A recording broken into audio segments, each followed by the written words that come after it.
In March of 2019, Phil Harrison was presenting a next-generation console in the cloud that could run the most graphic-intensive games at the best quality settings without any additional hardware required on your part.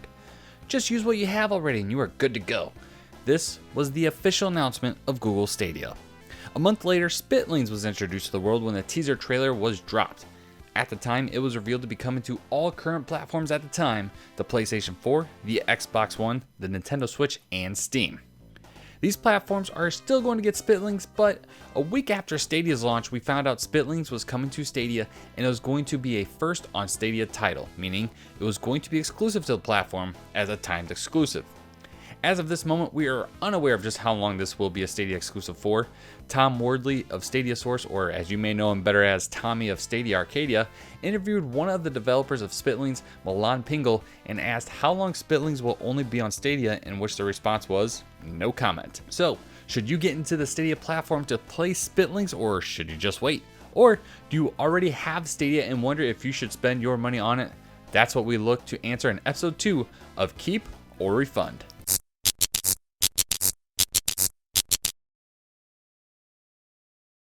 If you're interested in the latest news, analysis, and reviews on Google Stadia from yours truly, don't forget to hit subscribe and click the bell notification so you stay up to date when our new videos go live every day around 7 a.m. Central Standard Time. A couple of housekeeping notes. I do apologize for no video yesterday, but we are back today with this review of Spitlings, and later on today we will be back with Club Stadia Live doing an open mic and some more live gameplay of Spitlings. And the folks over at Handy Games were kind enough to send me a copy of the game, but I beat them to the punch because, well, I ended up buying it before they even sent me a copy to review. So I happen to be sitting here with a key for Spitlings and no way to use it. So if you are interested in getting Spitlings for free, stick around to the end of the video to find out how to win. Now, let's start off with the important part. How much does it cost? Well, for that answer, I'm going to hand it off to my friend Jay. $15, little man. Thanks, Jay. So just $15, little man, will put Spitlings in your hand. But a lot of things cost $15 and aren't necessarily worth it. So let's find out if Spitlings is worth your $15. Now, as fair warning, I have not beaten this game yet, nor have I unlocked everything. So everything you hear and see in this review is pretty much what you get right out of the gate. Plus the first few unlockable characters, of course. So since release, I've probably spent around 5 to 7 hours playing it already. Almost half the time I spent playing was during Chase's live stream the other day, which you can check out in the top right in full. The other half was spent over in the single player story mode, but I'm getting a little ahead of myself. At the main menu, you are greeted by 4 options: story, party, extras, and options. There's a gap between party and extras, and I believe once it launches, that's exactly where the level editor option will land. I'll discuss more about that near the end of the video as I talk to the Spitlings team specifically about their level editor. Moving on and starting with options, you get a few things to tweak here. It's a simplistic arcade game, so you're not going to have much to fiddle with.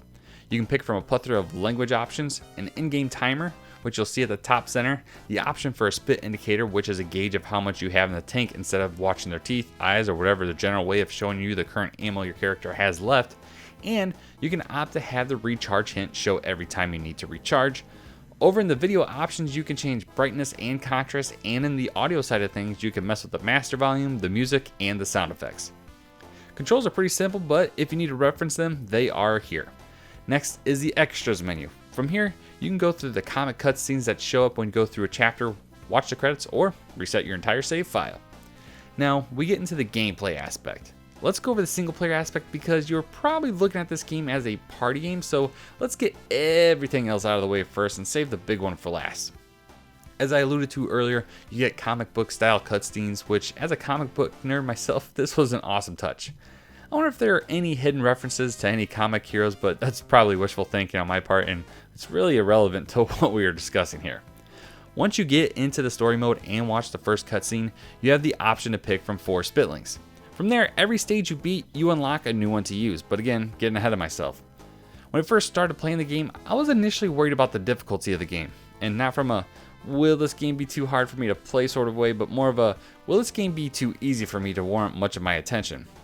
Right at the beginning, my worst fears came true. However, this was incredibly short-sighted because, as with almost any game, of course there's the learning curve. The game expects you need the time to learn how everything works, and I absolutely respect and understand that. Fortunately, things get dicey a little later on. I'm not to a point where I'm struggling on a level for literally more than 3 minutes, but I'm probably only 10 to 15% of the way through the game's levels. In fact, there are over 100 stages in the game, so the replayability aspect will be there. So when you're in the story mode, you play a stage that's divided into 3 levels, each more difficult than the last. And once you beat that 3rd level, you get a new character. And with that new character, all your unlocked Spitlings come rolling along. This game is very lighthearted, and considering your ammo is spit, this shouldn't come as much of a surprise. Once you finish that 3rd level, you will return to where you were at. If you choose to go back into that same exact spot, you are welcomed by 3 levels with times all around them. This is a beat the clock challenge of sorts, so if you beat the game's predetermined time set for each level prior to, you get to unlock an additional stage in this world. The awesome news here is that the times are retroactive, meaning if you previously beat one of those levels times that was required, that pathway is already unlocked. Once you unlock that 2nd stage, if you beat the 3 levels within that, you get a 2nd unlockable character. I believe these are the B-sides referred to in the achievement section. My favorite platformer not named Sonic Mania in the last 10 years, Celeste, made replayability its thing with B-sides and C-sides, so whether the inspiration was intentional or not, I'm glad to see the team over at Massive Mini Team adding these additional unlockable levels. As far as I have gotten at this point, this is the modus operandi for the entire story mode aspect of Spitlings. It's nothing mind-blowing, and as I pseudo compared it to Celeste, Spitlings from a level structure standpoint isn't doing anything too groundbreaking. Now, when I heard there was a story, I immediately thought to myself, who knows, maybe it could surprise the hell out of me like Celeste did, but the story is merely there for fun and just an additional way to add just a little depth to these little tiny block of pixels. If you bought this game to enjoy somewhat of its story plot, you aren't picking up the right game. But that's not what Spitlings is meant to be all about. Spitlings is meant to be all about the party aspect. We've been sold on this game as the return to couch co-op.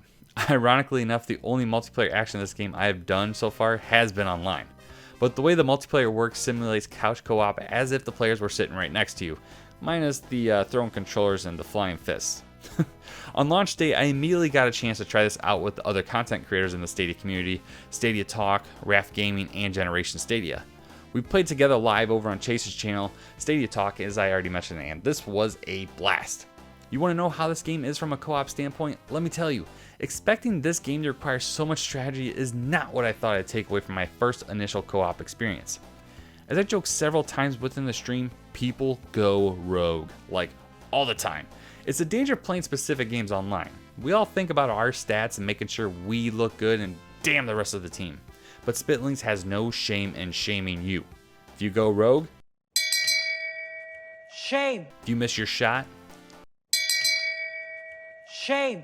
and if you are the reason your team loses, I mean seriously, this game leaves a chalk outline every place you die. Blaming everyone else is a way of life in couch co-op games. My favorite couch co-op game in the last 10 years or so has been iDarb. It's lived exclusively over on Xbox and the Microsoft Store and is a 2D pixel game that I can only describe as a trick shot soccer type of game. It's a lot of fun, but that is more of a let's work together to not lose kind of game, whereas Spitlings is a let's work together and stop dying kind of game. The trick to getting through these levels is absolutely working together. Admittedly, it took us all a little while to do just that on stream the other day because deep down I believe we all wanted to be the hero. Needless to say, devising strategies is a key component to making sure you make it to the next level. In party mode, you can play up to 4 people locally or online. From here, you can add modifiers from going to a retro pixelated mode, which allows you to defeat enemies by jumping on them all the way to low gravity, and also including a not so subtle Stranger Things reference. The hilarity that ensues from this game far exceeded my expectations, and this delightful game is made even more so by adding your friends to the mix. But working together isn't the only tip you should take with you. Most of these tips and tricks that I'm about to tell you apply to all aspects of the game, not just the party mode. You need to use level designs to your advantage. If you have the high ground, rain hell down upon them and make them regret their life choices. And this can't be understated. Know what aspects of each level you can go through and what bubbles can go through. There are certain pathways that only you can venture through, and likewise for bubbles, there are pathways only they can venture, and this is usually a strategic advantage for them. They can sneak up underneath you, as most of the time they can go through the ground and pop right back up. Another hint is to not be afraid of firing at will. Splitting up bubbles and firing off shots can sometimes be two-way streets. You can shoot right through a bubble and have that shot fall right back down onto another enemy. And lastly, avoid manually recharging at all costs. The time it takes and the time you need usually aren't working in tandem very well, and this could cost you a level. Always try to pick up your shots and utilize any available caches at each level. But the hint you probably want to know the most, is this game worth it? Is the $15 price tag worth it to you? So here's the moment of truth. Well, even if I didn't like this game, I couldn't refund it because almost in my first play session I hit past the 2-hour time limit.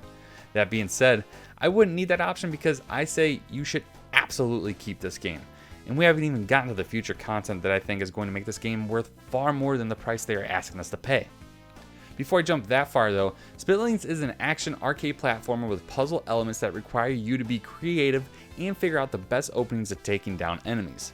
The game is extremely simplistic by nature, as are most indie titles, but we all know how great indie games can be. I mean, a honking goose won Game of the Year last year, so who knows what Spitlings can pull off. The single player side of things, which admittedly had me the most worried, is far more in depth than I expected to receive.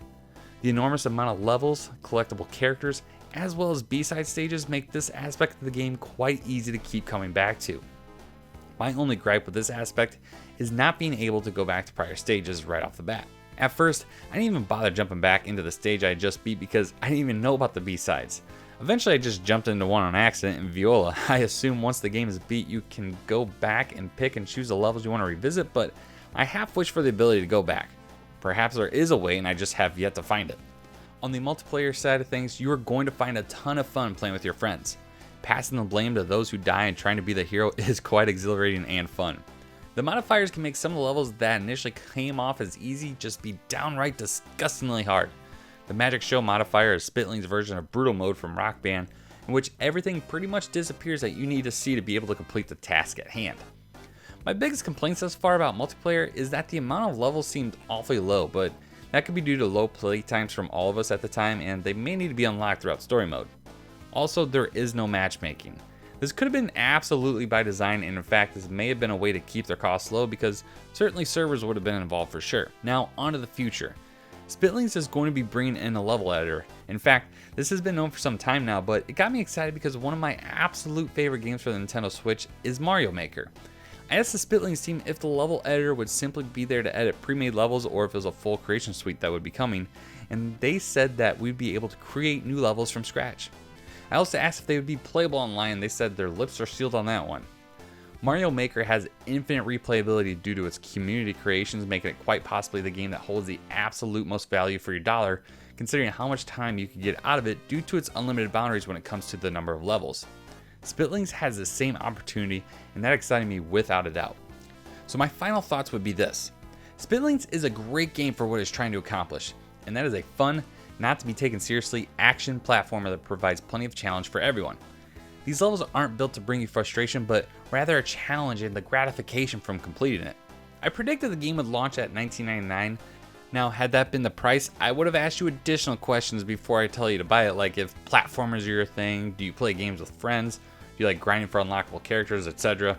Looking back on it, I think $19.99 would have been just a touch too high for what you get, at least so far. If the game launched with the level editor, $19.99 would have been a perfect price point, but this game is at a very palatable $14.99, and I think that's a big win on Handy Games' part for bringing it to that level. I would assume we would see the exact price on the other consoles once they release, but who cares about them? But let's pretend that price is just too much for you to try a game you haven't played just yet. Then perhaps you would be interested in winning the game for free. Chase and I announced on Twitter last night that we would be giving away a copy of Spitlings during the This Week on Stadia podcast. This is still the case, so be sure you subscribe to Stadia Talk and get the notifications turned on, and tune in at 10 a.m. Saturday morning to find out how to enter into the drawing. We will pick a winner at some point throughout the show, so you'll want to be there the entire time to make sure you can enter and win. Once again, I want to thank Handy Games for not only bringing us a terrific game to this awesome platform and being true champions of Stadia, but for providing the game code to give out. As I said earlier, they sent me the code to review the game, but I had already bought the game, so they told me it was mine to give to one of you guys or gals. So once again, be sure you tune into This Week on Stadia over on Stadia Talk Saturday morning at 10 a.m.